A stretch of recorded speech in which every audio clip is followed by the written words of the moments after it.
So let me first start by introducing my panel. So next to me, we have Steve Waygood, who leads Aviva Investors Global Responsible Investment Team. Steve was appointed to the European Commission High-Level Expert Group on Sustainable Finance. Please don't feel like you have to read all of that. It was actually several paragraphs long, and I've gotten it down to just a couple sentences, but I think these are super relevant. Okay.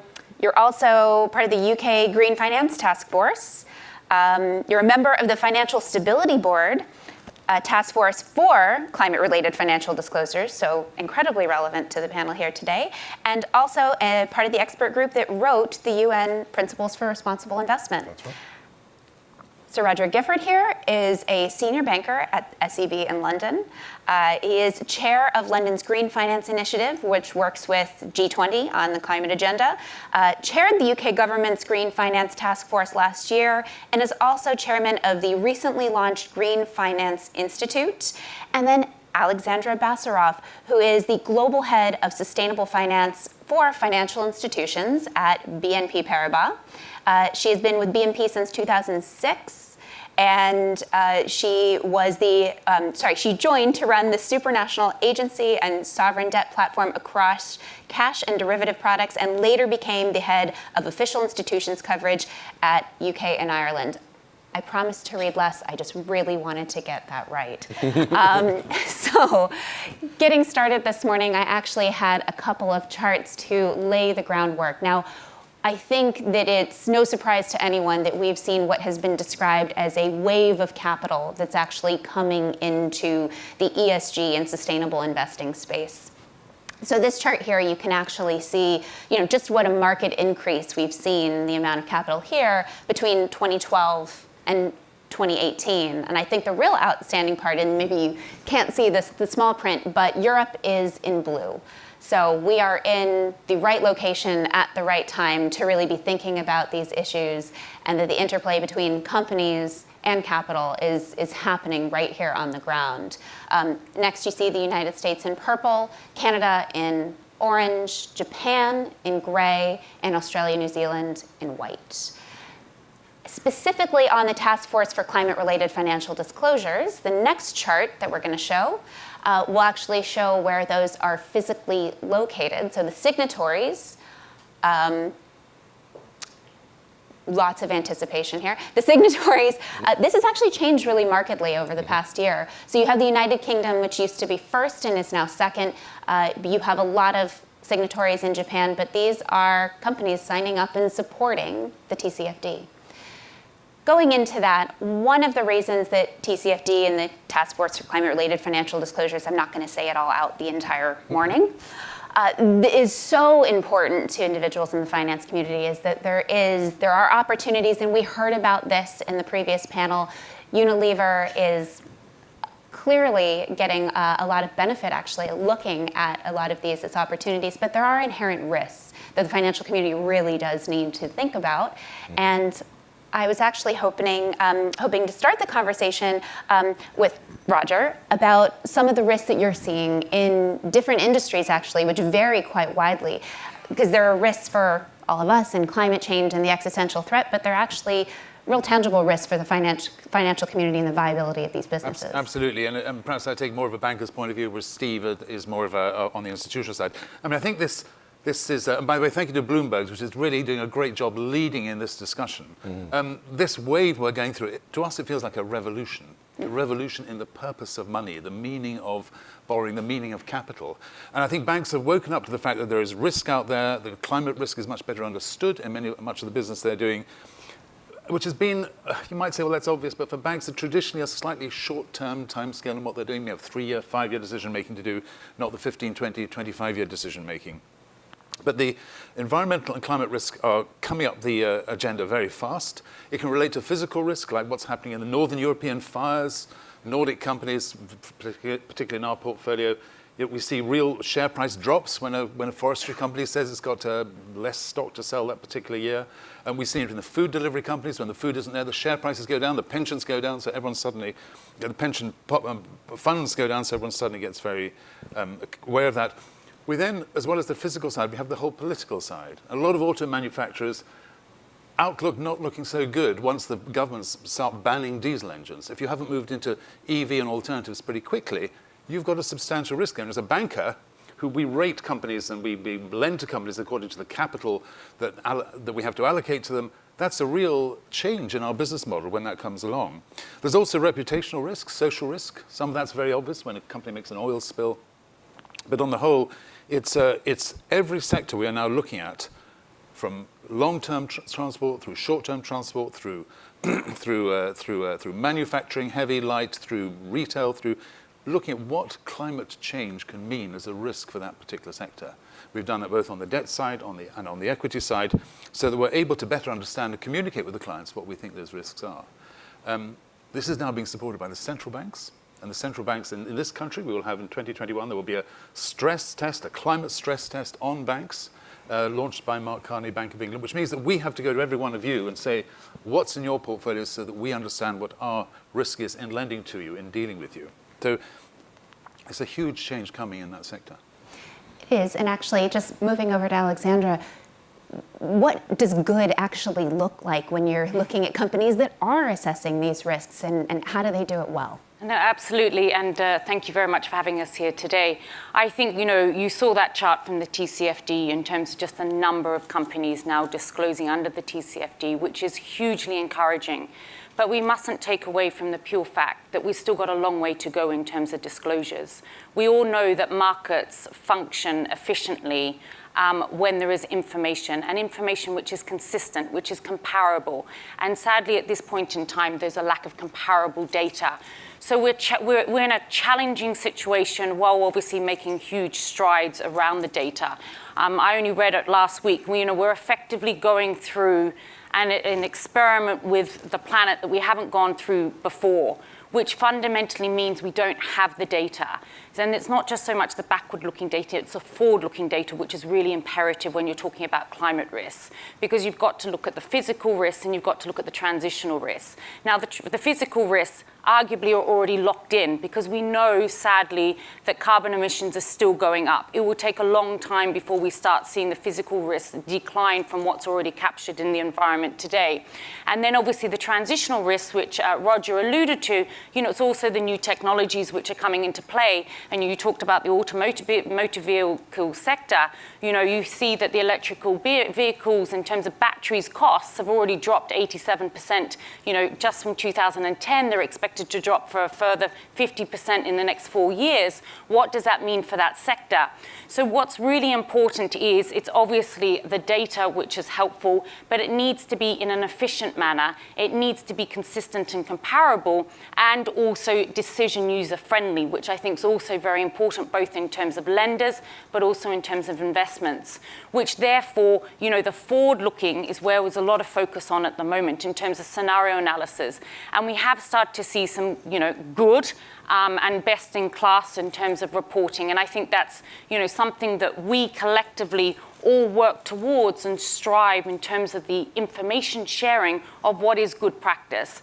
And in terms of scenario analysis, what we're starting to see in terms of good practice is using a number of climate-related scenarios, which you can then assess your strategic resilience to those scenarios.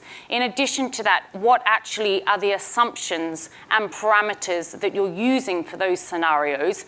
Then you then have the ability to identify the risks and opportunities for your business, and then ultimately describing it in terms of your company of actually what does that materially mean for you going forward. And that's where we start to see these good practices come to light under the TCFD reporting. But rest assured, there are many challenges. Why I alluded to the data in terms of comparability, but there's obviously the data gaps which are there. We also have this bias in terms of when we're looking at risks, we always look back in terms of what we've seen in the past. So we're not necessarily used to analyzing data in the future of what that really means, is cognitive bias, which people call. And then obviously the time horizon is very different. It's very long term rather than the short term. So we've still got obviously some challenges around this scenario analysis, but the work which has been done in the UK with the CFRF, I think is hugely encouraging discouraging because we're putting handbooks out. What does good disclosure mean? What is good scenario analysis, which obviously is the work of the Bank of England's doing around bank stress testing. But let's not forget the governor of France also announced last week that he'll be stress testing the French banks and insurance companies next year too. I mean, we want and arguably need better, more, and uniform information. However, a lot of the companies I talk to really talk about how onerous some of these reporting processes actually are and how time-consuming they can be. So actually, as somebody who has both been a part of forming the TCFD and actually participated in doing some of the scenario analysis, what have you learned from going through this process yourself? So I just want to also say huge congratulations for what Bloomberg's been able to do. Mike's leadership on this agenda is exceptional. So huge congratulations to you. I guess the hope that I have, before I come to directly answer your question, I've worked in the area for about 20 years now. And 20 years ago, hardly anyone was talking about finance flows and climate change and how sustainability related to it. And now it is the top tables. Mike's obviously been commissioned by the FSB to do this work. And the work of the Bank of England, the OECD, the EU, even the Treasury in the UK is now beginning to grapple with this. And it is only when capital flows start to reflect climate risks that we will start to shape the future that we all wish to retire into. So at the moment, I think sustainability is the world's biggest market failure. It remains the world's biggest market failure, and we need the markets to be corrected. The revolution that Roger referred to has started, but it's got a long, long, long way to go before we actually have the incentives in the system aligned. So I wanted to say that because the big picture is that if we don't deal with the physical risk, and some of it's locked in, but there's a lot more to come if we don't move the economy. We're not talking about a threat to humanity in terms of the species, and we're not talking about a threat to the planet or life on Earth, but we are talking about a threat to civilization and life as we know it and global well-being. And as a business like Aviva and Aviva Investors that's been around for 320 years, we understand how much society and economy shifts over time.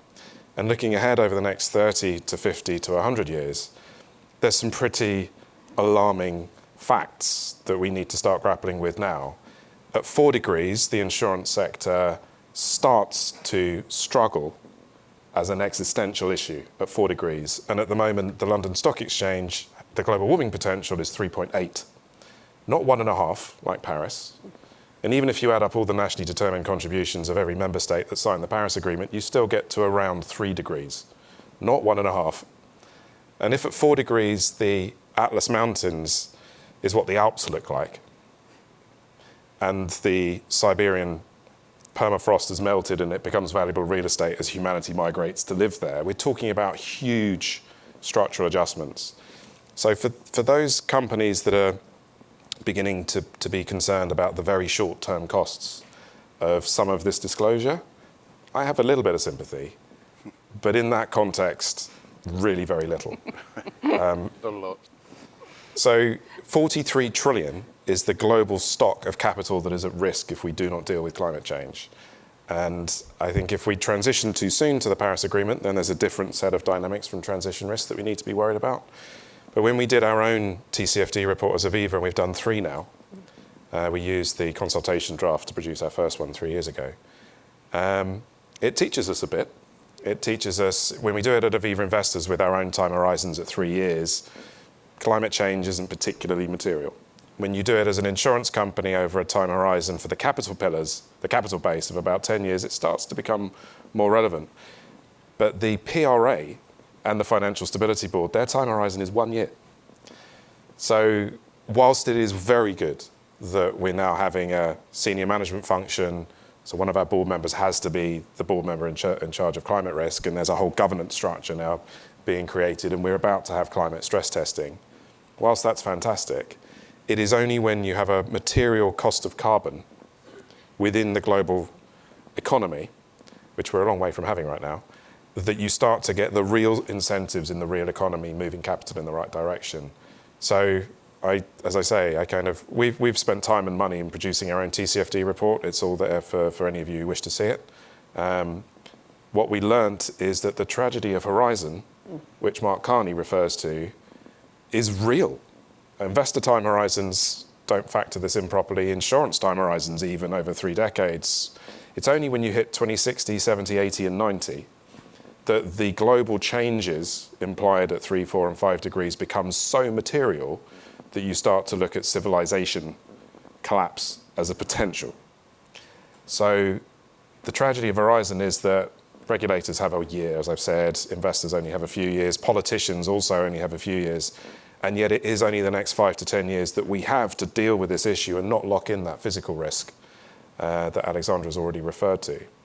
So sorry to kind of answer it in a very big picture way, but I don't really have much sympathy for those businesses that are moaning about what it costs them to look at these risks. We need to grapple with this. Every organ of society, every institution within investment, every regulator of everything needs to get real on climate risk.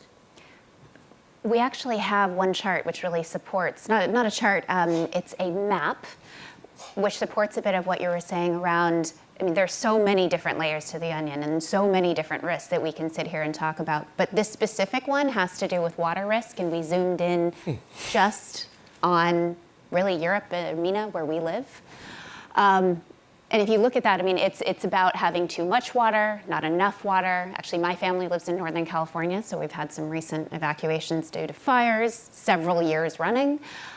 But this is just one of many, many risks, and how many people live in flood-prone or potentially now fire-prone areas. I think can I add in on that? Because I think there's a natural look at risk and the future scenario, and that's why we rely so much on thinkers like Steve and the long-term insurance companies looking at what the long-term risk can be. From a banker's point of view, we're looking at it from an opportunity as well. And I know that the subject this morning is about business opportunity. Wherever there's a risk, if it can be measured and we can put some kind of criteria around it, then we can start to look for alternatives to that. I think it's inspiring to hear Unilever and Allbirds talk about products which can come and try and meet that. We have an overall problem with population growth in the world and constant desire to grow and create all the time. But that is a factor that we don't necessarily have to live with fully, but we have to understand and work with. So finding new products and new technologies which can come in and seriously cut the potential future scenario is, I think, what we're all about, and we're very keen to finance that. So any company that is not aware of its energy sources or its production, where the production's coming from, like Unilever, clearly very aware, and thinking about how to cut not by 5% or 10%, but by 90% to get to the right place, that's the kind of thing we want to finance. We want to put money into technologies that are going to do that. It might be hydrogen. It's definitely solar and battery today. It was, I mean, for a long time, solar and battery, well, it's expensive, it's out there. It's now solar and battery. Hydrogen, we think, is coming. That's what we want to finance in order to meet these long-term risks. Yeah, and I think that financing is absolutely imperative, and we mustn't forget the just transition. The reality is we need this transition, dare I say it, we need a transformation in society, but it does need to be financed. So it's really this just and fast transition, and financing has a major role to play in that transition, and that's where the innovation of new products are already starting to come out. But it's always, how do you balance the urgency of what we need versus doing ultimately what's right? Because there is obviously huge social dynamics at play as well in this agenda. Sorry, one more thing. I think Steve mentioned a carbon tax, and that I think is a really important and interesting discussion. It's been mooted for many years that there should be a carbon tax on all companies. And it's currently talked at around $5, $10, $20. Would that make it $50? That would really start to get companies thinking about how to reduce their carbon output.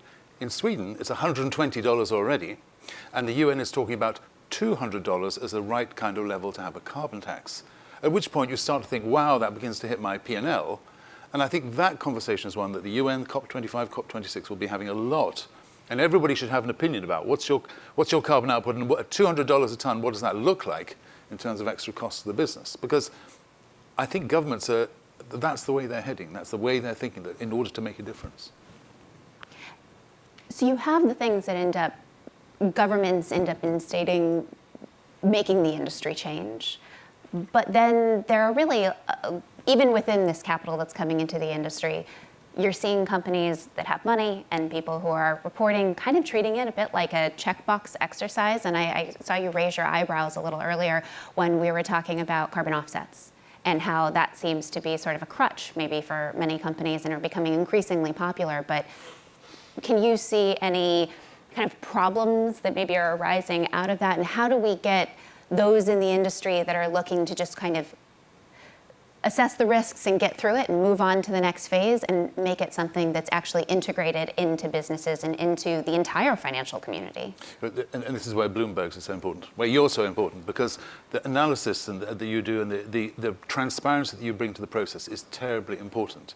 And I think Steve should really answer this because he's been doing this for, as he says, 20 years. And so he's definitely tired of hearing the sound of his own voice on this one. But it's very much about the honesty and the transparency which is coming with the whole green revolution. A green bond is great. It's a beautiful product for an investment banker, a green bond, because of the transparency that attaches to their actual bond. And Unilever knows this better than anyone with being able to say, this is what we're financing, this is the societal need, this is the science, and this is the financing we're doing, and that science can be shown and proven and transparent.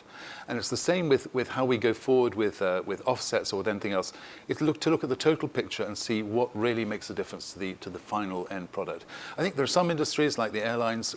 Offset is a very good discussion to have because it's so hard to see how we find the right kind of fuel to get people around the world before we shipping is another one. It's quite hard to see how we get, but there are many others where offsetting is half the answer, not the whole answer, and maybe even a quarter of the answer. Steve, I don't know. I couldn't have put it better myself. I mean, offsetting is something that we've been doing at Aviva since 2006. We've been carbon neutral since then. We're going to net zero. That's a commitment that we've made too. There's only so much that you should use offsetting for, but the real driver should be to reduce your emissions full stop and then to move to renewables as well. And that in doing that, you're creating the right kind of market incentives. I'd like to reflect a little bit on if I were the other side of the investor fence and a company reporting to us, would that be okay? That would be wonderful. So my team's got 22 analysts who work with about 150 other analysts across the credit and equity portfolio. The last meeting I was in this morning was with the Chief Investment Officer who hosted an offsite at his home 2 weekends ago with a significant proportion of those analysts and fund managers where he was saying, we need to get real on climate change. We need to be encouraging every company that we have investments in to be doing more in this area. Now, we have had climate change as one of the voting issues since 2001 in our voting policy. We've also taken voting action against board pay, against the re-election of individual directors, and we voted against the report and accounts of companies where we don't get the information that we need and we think climate risk is a material issue to them. We've done that a few dozen times this year already. And it's on TCFD. I think we're the first fund manager to embed it. So if I were your side of the fence, in order to make sure that our boards, your boards, weren't having their pay voted against, weren't being elected against, weren't being voted down, or weren't having the report and accounts voted, I'd make damn sure that I'd put into our report and accounts our emissions, so the kind of Scope 1 and 2, I think, is the UK listing authority requires that now. Scope 1 and 2, you have to do it anyway. I'd also put in how climate risk is governed. What's the role of the board? Is it embedded in board pay? I'd also be making sure that the TCFD scenario request is at least something that's been considered in the report and accounts. And it is suggested that you should do 1.5, 2, 3, and 4 degree scenarios, and then report on how that affects the business over a properly long-term time horizon. Now, the scenario planning piece of the TCFD guidance is without question the hardest bit to do. And I do think that every business could be helped more with standard reference scenarios, and there's a conversation at the Bank of England about that. But nevertheless, I think it's a very high-risk strategy for those companies that now say nothing about this. The vast majority say something. And so if I were your side of the fence, the time and effort that it takes to do this is time and effort well spent for the board. Yeah, and if I can echo some of those comments, I mean, there's studies which have been done by the Commonwealth Climate and Land Law Institution, which has actually said that if you don't disclose, you've actually got higher liability risk. So the disclosure is increasingly being seen as positive The Bank of England's actually done a study with PwC in terms of how do disclosures potentially impact your stock price. And there is a positive correlation. It's too obviously, the analysis is being done. It's too difficult to actually, pinpoint it to the TCFD disclosure. But what is sure is that the number of disclosures goes up, and your share price, has an increase of 0.18% or so. But needless to say, there's a trend which demonstrates that increased disclosure is absolutely welcomed by market participants. Steve just alluded to what Aviva's doing, but ultimately, if you look at the overall trend in terms of institutional investors, all the way from the private equity to the hedge fund community, along with the classic asset managers and asset owners, they are demanding more and more of disclosures, and especially what you're doing with climate.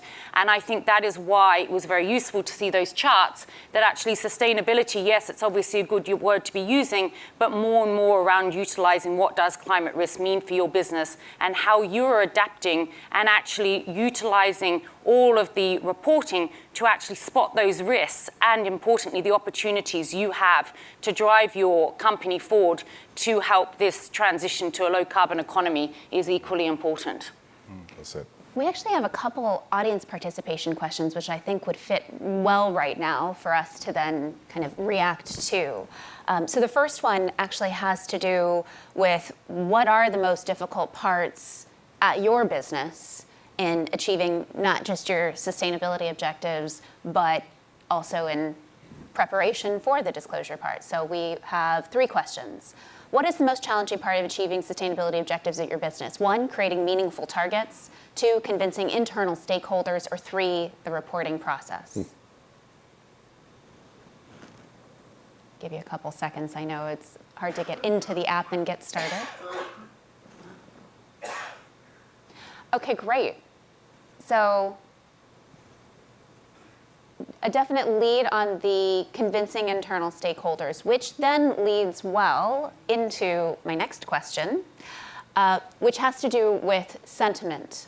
So we'll move to the second question. You'll remember at the beginning, we talked a little bit about your view on whether or not you felt your business was, where they were on the change curve for this. This question will have to do with how you feel the sustainability agenda is perceived within everyone else in your organization. Because everyone here thinks that sustainability is important, otherwise you wouldn't be in the room.